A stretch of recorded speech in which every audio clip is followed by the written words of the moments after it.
Para sa buwan ng Setyembre, ito yung ating mga inaasahang track ng mga posibleng bagyong mamuo or pumasok ng ating PAR. So for September, 2 hanggang 4 na bagyo or tropical cyclones ang ating inaasahan.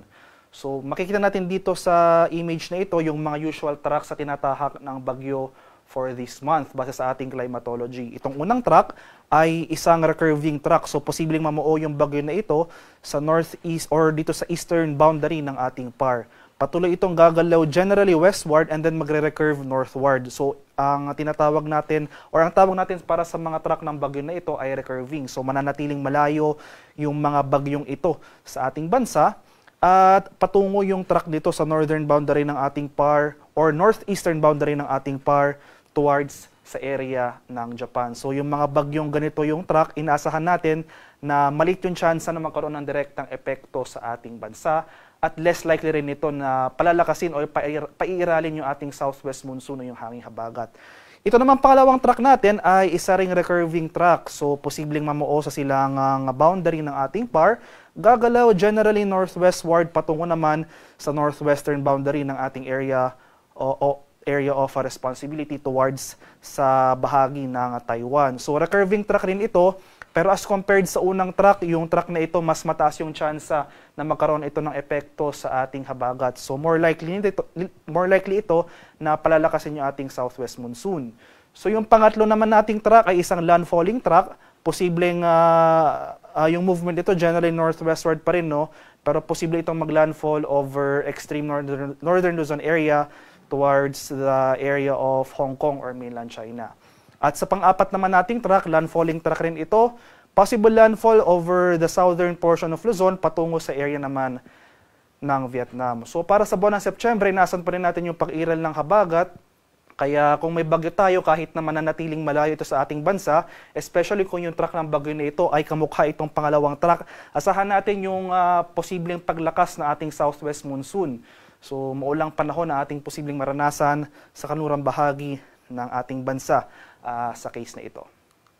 At para naman sa ating latest satellite images, huling namata nitong low pressure area na ating minomonitor kaninang madaling araw sa layong 695 kilometers silangan ng Daet sa may Camarines Norte. So nananatiling maliit yung tsansa ng nasabing low pressure area na maging isang ganap na bagyo within the next 24 hours.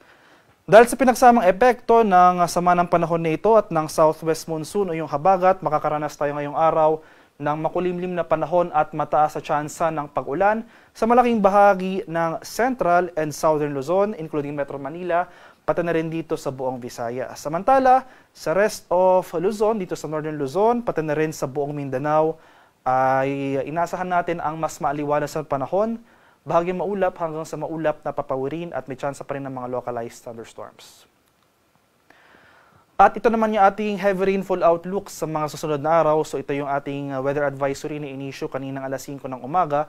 Dahil sa epekto ng low pressure area, saan pa rin natin yung 50 to 100 millimeters na pag-ulan na posibleng maranasan dito sa silangang bahagi ng Southern Luzon. So sa mga lalawigan ng Quezon at Camarines Provinces, asahan natin yung mga pag-ulan na dulot ng low pressure area. Dahil naman sa habagat, itong kanlurang bahagi ng Mimaropa at Western Visayas, makakaranas rin ng significant rainfall. So dito sa area ng Palawan, Occidental Mindoro at Antique, asahan natin yung 50 to 100 millimeters na pag-ulan.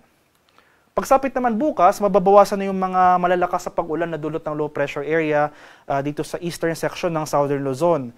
Mababawasan na rin yung mga pag-ulan na dulot ng habagat sa areas ng Mimaropa at Western Visayas. So starting tomorrow, itong lalawigan na lamang na Occidental Mindoro ang posibleng makaranas ng 50 to 100 millimeters na mga pag-ulan. Kaya sa mga nabagit na lugar, today until tomorrow, patuloy po tayong maging handa sa mga banta ng localized floodings, especially sa mga urbanized areas o yung mga low-lying areas at yung mga lugar na malapit sa mga ilog o dalampasigan. Posible rin yung mga landslide o yung mga pagguho ng lupa sa mga bulubunduking lugar at yung mga highly susceptible areas.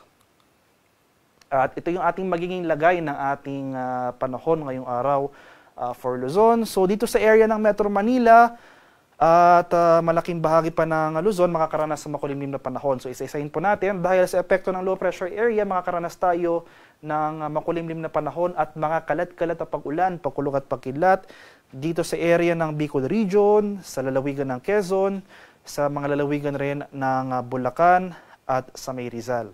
Samantala sa nalalabing bahagi ng Central Luzon, including Metro Manila, nalalabing bahagi ng Calabarzon at buong Mimaropa, makakaranas rin tayo ng makulimlim na panahon. Dulot naman yan ng southwest monsoon o yung hanging habagat. So makikita natin, no, silangang bahagi ng Luzon, makakaranas ng mga pag-ulan dulot ng low pressure area. Samantala itong western sections ng Luzon makakaranas naman ng mga pag-ulan na dulot ng habagat.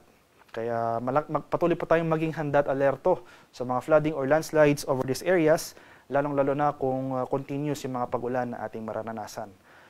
Sa nalalabing bahagi naman ng Luzon, so for northern Luzon and the rest of central Luzon, or for most of northern Luzon, so Ilocos Region, Cordillera at Cagayan Valley ay fair weather ang ating inaasahan ngayong araw, bagyang maulap hanggang sa maulap na papawirin at may tsansa pa rin ng mga biglaan at panandaliang pag-ulan na dulot ng thunderstorms.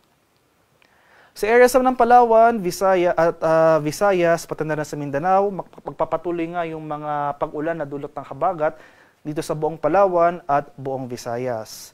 Samantala, sa nalalabing bahagi ng mga areas na ito, so sa buong Mindanao, ay generally fair rin ang ating inaasahang panahon. So, maaliwala, simula umaga to tanghali, pero maghanda pa rin tayo sa mga pag-ulan na dulot ng thunderstorm, especially sa hapon hanggang sa gabi. So, mapapansin po natin, no, mababawasan yung mga pag-ulan na dulot ng habagat dito sa northern portion ng Mindanao. So, umiiral pa rin yung habagat over these areas, dito sa Zamboanga Peninsula, northern Mindanao at Caraga, pero as compared to kahapon, mababawasan na yung mga sustained na mga pag-ulan. Pero maghanda pa rin tayo sa mga banta ng flooding or landslides.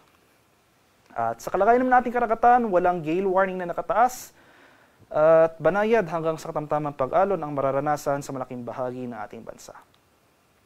Para naman sa ating 4-day weather outlook, so ito yung mga inaasahan nating panahon sa mga susunod na araw.